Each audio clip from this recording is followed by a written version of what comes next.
comes out okay because at the last minute I decided I wanted to flip my scheme.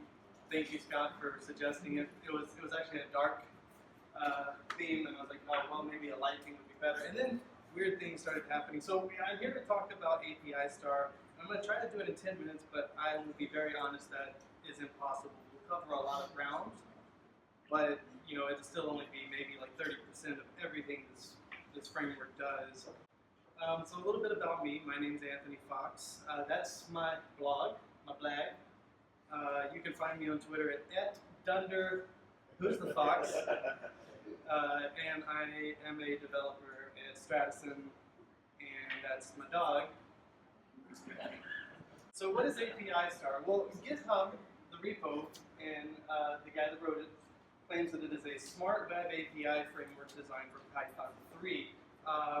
Other smart API frameworks are like Django REST Framework, Flask API, Hug, and this is another one. It's written by a guy named Tom Christie, oh, there it goes. Okay, so a little lag. Anybody know who that is? Who Tom Christie is? That's where you can find him, and if you don't know who he is, you might know what he's written and what he's really famous for, and that's Django REST Framework. So he wrote Django REST Framework, but now he's written API Star, and he's gotten questions on kind of like why.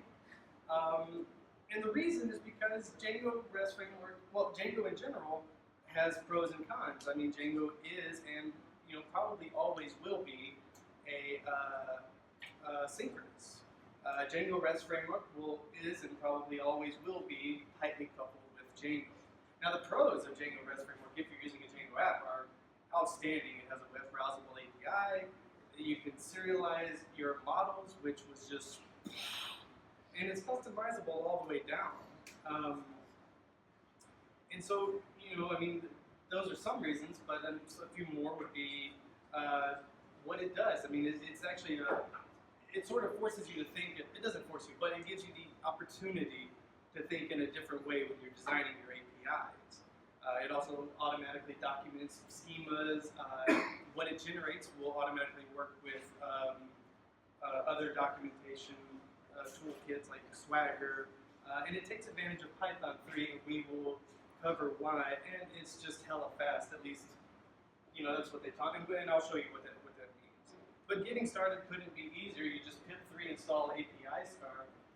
And I'm not entirely sure on the Python version. I'd recommend 3.6, like latest and greatest for this. You could probably get away with 3.4 and up. But to create a new project, you just type API Star new -- layout. And we have two options there. One is minimal and one is standard. And we'll go through those and what the pros and cons are. This is the layout of the minimal. Whenever you generate this, it's really good for small projects. Really, you just have two files that you're concerned with: app.py and test.py. And that's it. And for standard, it's the exact same code, but it's structured in a more scalable way. So if you're going to have a fairly lengthy project ahead of you, you might want to go this route. And if you look at it, it's kind of structured in a way that, at least in my opinion, sort of borrows really good aspects from both Flask and Django, if you're familiar with those. This is test.py, this is what it generates, and this is cool that it generates this, but I think it doesn't do it all the justice. But essentially what you should take away from this file is that you have the opportunity to test in at least two different ways. One is the generic create a request or mock a request, post it with the client, and all that. The other way is to import the view directly. That's a pain in the butt with other frameworks a lot of the times. But with this, it's available if you want. Import the view, put in some data, test the data that you get back, and that's it. If you can do that, by all means, I think it's much cleaner. Running the test, it has built-in PyTest, so you can just do API Star test. It's PyTest at the end of the day, so you can extend that however you want. And starting the server is API Star run. What API Star run does, it looks for an app.py file. So I'm not so much of a fan of that part. Like, you can't name it So just beware, like if you're going to rename files from what it automatically generates, maybe think about starting your app a different way. And it also looks very familiar to like if you have ever done Flask development. You see that? I don't know how to pronounce it. WorkZ Reloader, the framework that runs it all underneath the hood. But you're in development, you're making changes, and it's automatically restarting. And if it never automatically restarts, it means that something's gone terribly wrong, and you got to look what that is. This is app.py. Again, this is the automatically generated file, which I don't think does it the most justice possible. We'll go through a few examples of what I've written that kind of maybe demonstrate the different ways you can approach views. But for here, I mean, it's pretty straightforward. If you come from Flask or Django, or maybe another framework where you have to define your routes, and that's defined by route right here, and you give it the endpoint, and then the method, and then the function that method, when that endpoint gets hit, will go to, will execute.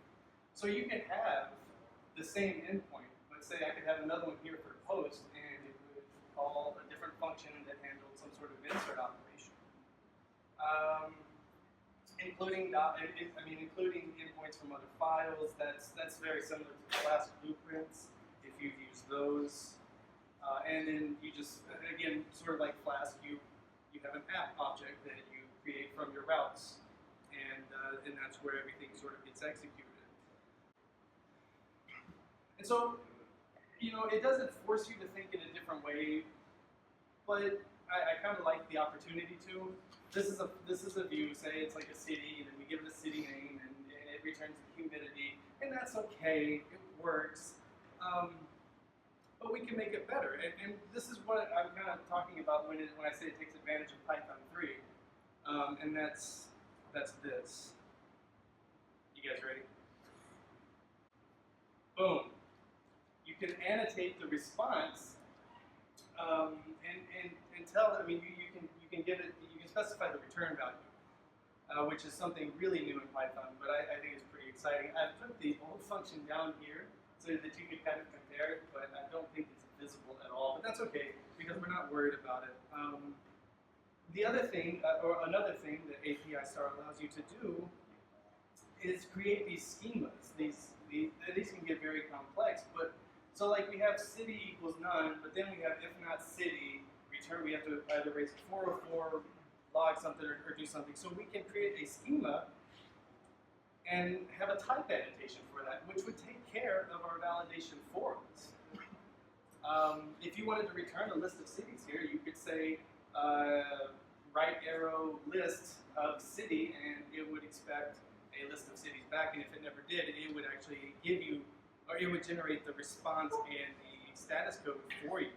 So you don't really have to do any of that. And since I was using the latest and greatest Python, I thought I'd go ahead and throw in F strings. I've read the articles. I know they can be dangerous, use them at your own discretion, but they look really cool.